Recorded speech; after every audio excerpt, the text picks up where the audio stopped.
Alright, so in this video, I'm going to be solving the equation 8 to the power of x is equal to 88. So, my only variable in this equation is x, so that's what I'm going to be solving for. And now for my solution.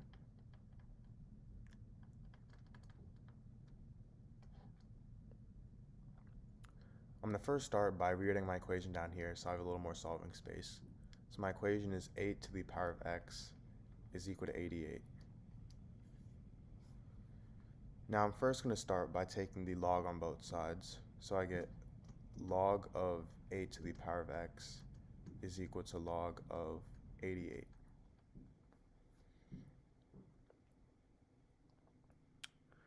Now, if I have something in the form log of a to the power of b, I can move this exponent b to the front, so this is going to equal b times log a. In this case, I have log 8 to the power of x, and I can move x to the front, so I get x times log 8 is equal to log 88. And the reason this property is so useful is because before, x was an exponent. And for our equation, if x is 1, I get 8.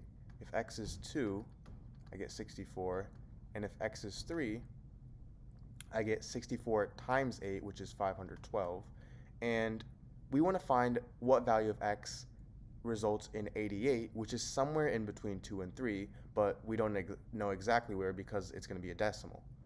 So we can't really find the exact value as x when x is in exponent form. So this is why we can make it into a real term using this property, and now it's much simpler to solve for it. So now I have x times log 8 is equal to log 88, and I want to isolate x because that's what I'm solving for, so I'm going to get rid of this log 8 by dividing both sides by log 8.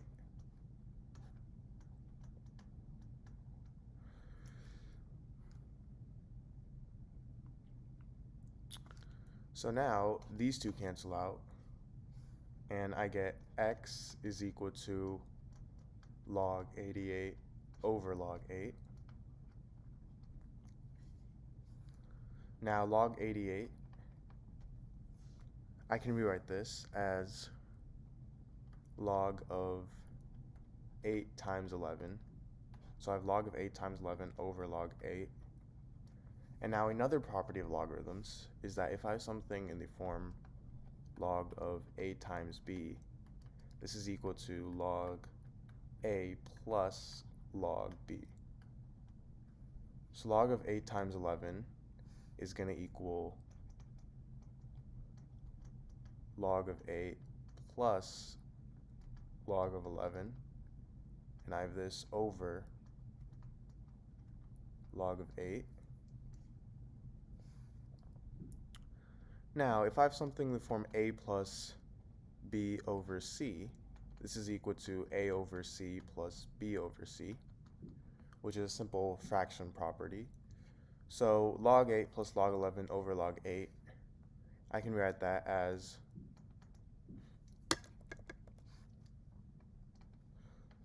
log 8 over log 8 plus log 11 over log 8. Now, log 8 and log 8 cancel out to get 1. So I get 1 plus log 11 over log 8. So now all that's left is to plug in the actual values of log 11 and log 8 and solve. So log 11 is equal to approximately 1.04, and log 8 is equal to approximately 0.90. So I get x is equal to 1 plus 1.04 over 0.90, which is equal to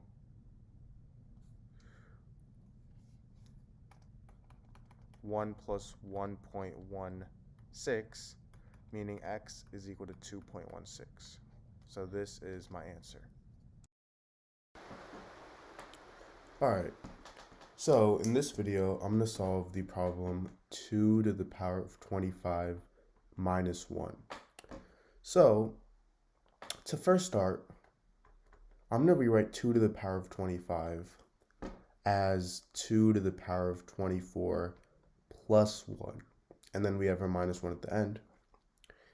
And the reason I'm doing this, and rewriting 25 as 24 plus 1, is so now I can use the property a to the power of m plus n is equal to a to the power of m times a to the power of n.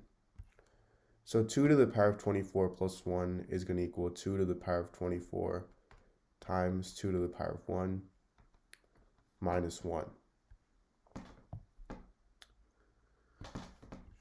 Now basically our goal throughout this video is to change our values to be as small as possible, so then at the end we can do whatever we need to do with them to get our final result. So 2 to the power of 24, how do we simplify this and make it even smaller? I can rewrite this as 2 to the power of 12 times 2. And another property of exponents is that if I have something in the form a to the power of m times n, this is equal to a to the power of m to the power of n. So 2 to the power of 12 times 2 is going to equal 2 to the power of 12 to the power of 2, and I have this times 2 minus 1. So now I'm actually going to plug in the actual value of 2 to the power of 12, because 2 to the power of 12 is small enough where we know the exact value of it. So if you guys don't know what 2 to the power of 12 is, well, 2 to the power of 10, you should always remember this as 1024. So 2 to the power of 11 is going to be double of 1024, which is 2048. And 2 to the power of 12, which is the value we're looking for, is going to be double of 2048, which is 4096. So now I get 4096 squared times 2 minus 1.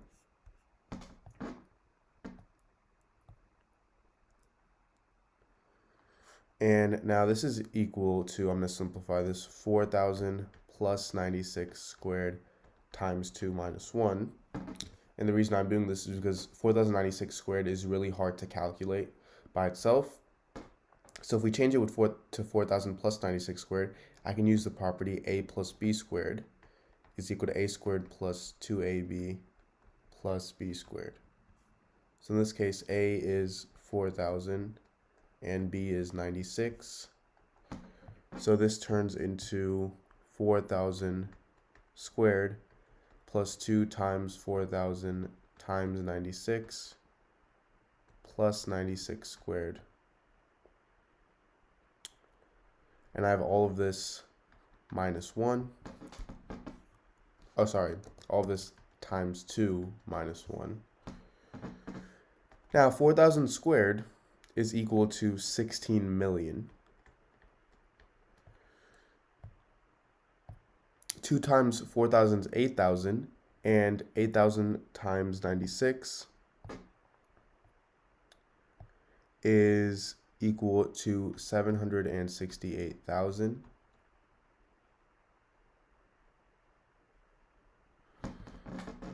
And now I have this plus 96 squared, which is equal to 9,216.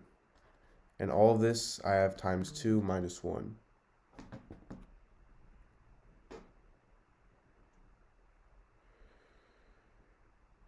So now, I'm going to add all these up. So if I add all of these up in the parentheses,